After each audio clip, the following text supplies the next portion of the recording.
When Thomas Jefferson founded the University of Virginia in 1819, he wanted to create what he called an academical village. Jefferson envisioned students living in close quarters, sharing ideas face to face. Exchange a diversity of viewpoints and experiences, and work person to person with some of the most talented and experienced faculty anywhere on the globe. With the pandemic, that philosophy is now dangerous. UVA Assistant Vice President Brian Coy has this message for families of incoming students. We recognize that this is an uncertain time and that people are anxious. We want you to know that we're taking every step we can to keep your students safe. From libraries where the study tables have clear plastic barriers to classrooms where desks are rearranged in order for students to keep 6 feet apart.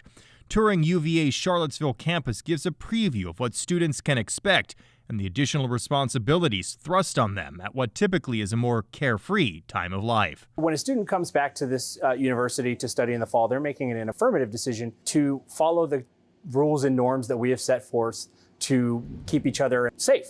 So that includes the wearing of masks, physical distancing, limiting social engagements to small numbers of people, doing everything we can, things we're used to keeping each other safe. UVA and other area campuses say they will strictly follow state and county orders when it comes to what's legal when it comes to social gatherings. Signs are scattered around UVA's campus mandating masks worn inside all buildings. Professors are now having to learn how to teach classes under the new normal. Each one of these faces represents a student under the new maximum occupancy.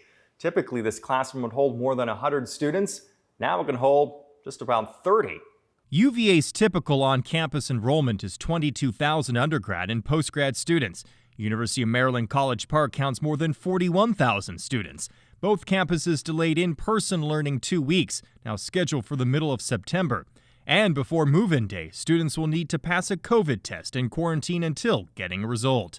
We will say that this is the most complicated leadership passage of our times. There's just no doubt about it. Patty Perillo is UMD's Vice President for Student Affairs. She explains why major universities simply don't go fully online. For some of our students, and for some particular classes like labs or experiential learning or capstone experiences, that the in-person experience is really, really important, right?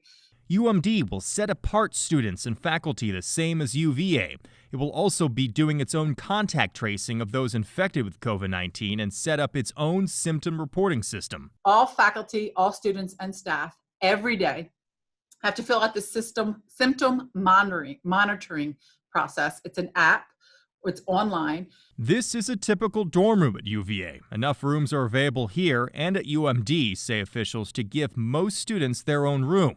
Students living on both campuses can have roommates, but they'll have to agree to live in a sort of family bubble, keeping each other honest about not gathering in larger groups. If people violate those rules flagrantly, we do have options through the university judicial system to bring disciplinary actions. Both campuses say they'll consider expulsion or referral to county prosecutors for misdemeanor charges if students hold or even attend large unauthorized gatherings.